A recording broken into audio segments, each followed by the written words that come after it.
یہ شیخ سعدی فرماتے ہیں باب و رنگ و خال و خط چہ حاجت روئے زیبارہ، کہ جو اچھی صورت ہے زیبارہ، کیا اسے بھی سجنے سمرنے کی ضرورت ہے؟ بالکل نہیں۔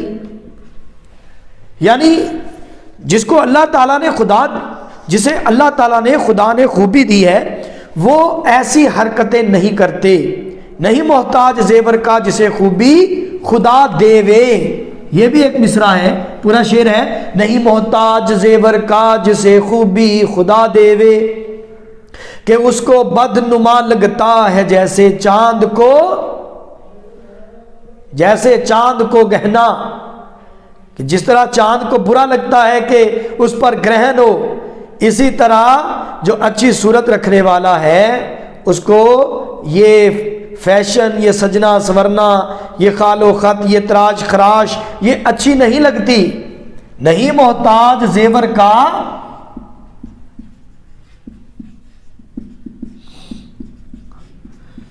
جسے خوبی خدا دے وے۔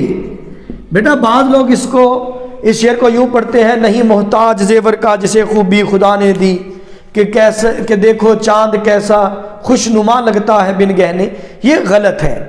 یہ صحیح شعر میں نے آپ کو جو سنایا آپ تحقیق کر سکتے ہیں، صحیح شعر ایسے ہے، نہیں محتاج زیور کا جسے خوبی خدا دے وے، کہ اس کو بدنما لگتا ہے جیسے چاند کو گہنا۔ تو آپ تحقیق کر سکتے ہیں جی۔ تو بیٹا یہ طلباء عام طور پر پہلے درجیوں کے ہاں تیار ہوتے ہیں، بعد ازاں دھوبی کے پاس جاتے ہیں اپنے کپڑے لے کر، کپڑے دھلوانے کے لیے، ان کو پریس کروانے کے لیے، استری کروانے کے لیے، پھر نائی کے پاس بھیجے جاتے ہیں، نائی کے پاس جاتے ہیں بالوں کا فیشن بنانے کے لیے، بال کٹوانے کے لیے، بالوں کی تراش خراش کروانے کے لیے۔ اور اس عمل کے بعد وہ کالج میں نہیں، سب سے پہلے کسی ریستوران میں جاتے ہیں، کسی ہوٹل میں جاتے ہیں، وہاں کھانا کھاتے ہیں، دوستوں کے ساتھ غپ اڑاتے ہیں۔ دوسری قسم کے طلباء جلالی طلباء کی ہیں۔ یہ وہ طالب علم ہیں جن کا مقصد پڑھائی نہیں بلکہ کالج میں گنڈا گردی یا بد معاشی کرنا، لڑنا جھگڑنا۔ اکثر یہ طالب علم گروہ بنا لیتے ہیں، کالج میں آ کر گروہ بنا لیتے ہیں، اور یہ کسی فلمی ہیروز کی طرح ریئیکٹ کرتے ہیں۔ ان کا جو عمل ہوتا ہے کالج میں وہ کسی ایکشن ہیرو کی طرح ہوتا ہے، فلم جس طرح وہ گروہ بنا لیتے ہیں، اور گروہ بنا کر یہ سارا دن لڑنے جھگڑنے پر توجہ رکھتے ہیں، پڑھائی سے ان کا دور تک کوئی واسطہ نہیں ہوتا۔ تو جلالی طلباء انہیں کہتے ہیں۔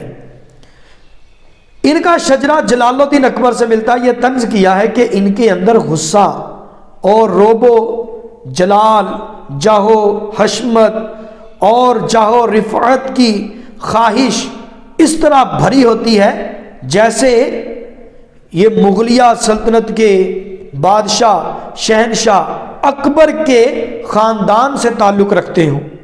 یہ اپنے آپ کو بادشاہ اکبر سے کم نہیں سمجھتے، وہی روب و جلال چہرے پر سجا کر اور شریف النفس طالب علموں کو ڈرانے کے لیے، دھمکانے کے لیے، اپنا روب جمانے کے لیے کالج میں آتے ہیں۔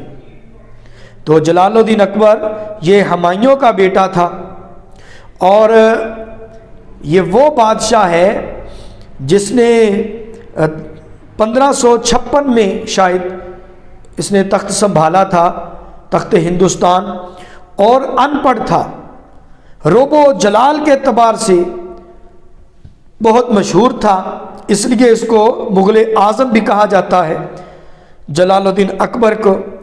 اس نے ایک الگ دین بنایا تھا، دین الہی کے نام سے، تو اسلام سے بالکل دور تھا، اسلام سے گریزاں تھا، اس لیے اس وقت کے اکثر علماء نے اسے ناپسند کیا تھا جی۔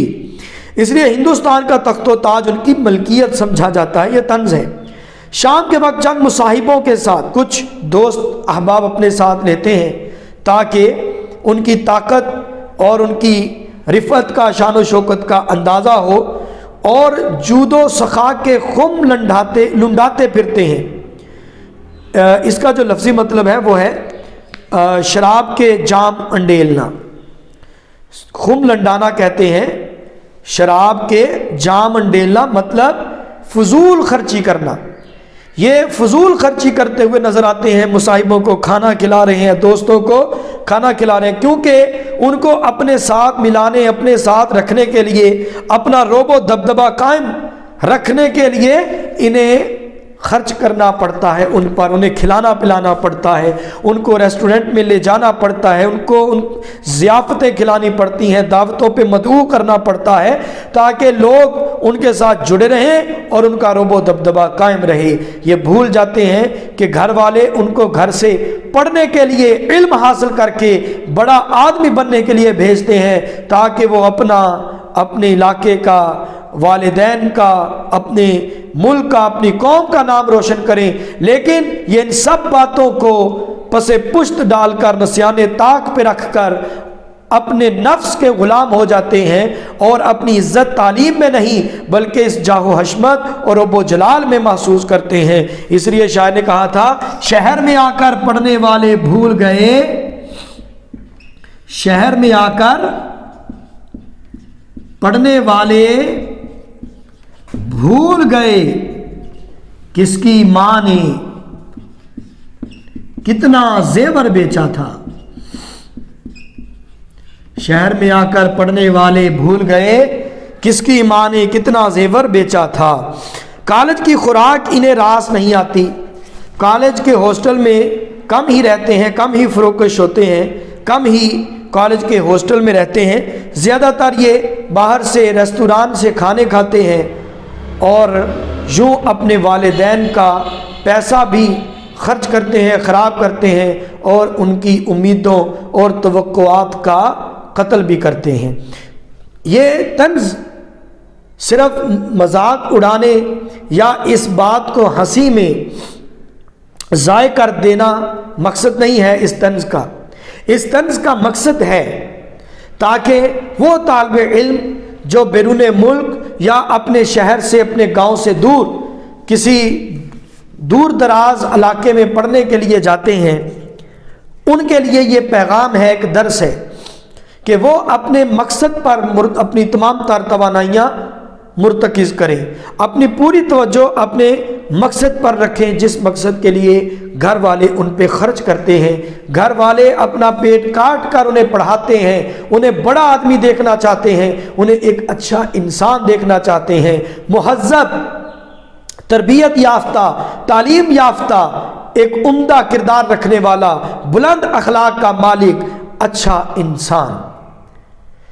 لیکن یہ لوگ اپنے والدین کی توقعات اور امیدوں کی پرواہ نہیں کرتے، لیکن جب وقت گزر جاتا ہے تو کف افسوس ملنے کے سوا کچھ نہیں کر سکتے، پھر کچھ ہاتھ نہیں آتا۔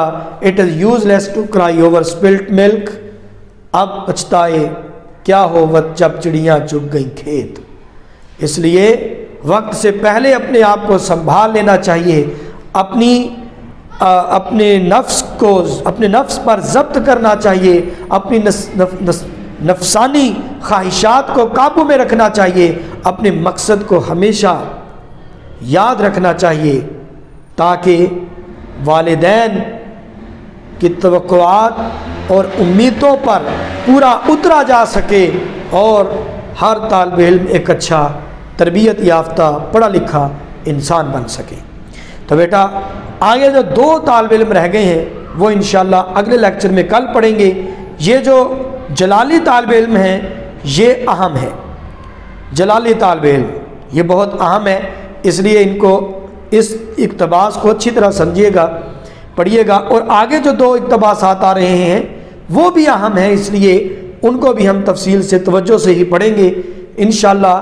8واں لیکچر اس سبق کا آخری لیکچر ہوگا۔ اگلے لیکچر تک اجازت چاہتا ہوں، ملتے ہیں اگلے لیکچر میں۔ اللہ امین ناصر، خدا حافظ۔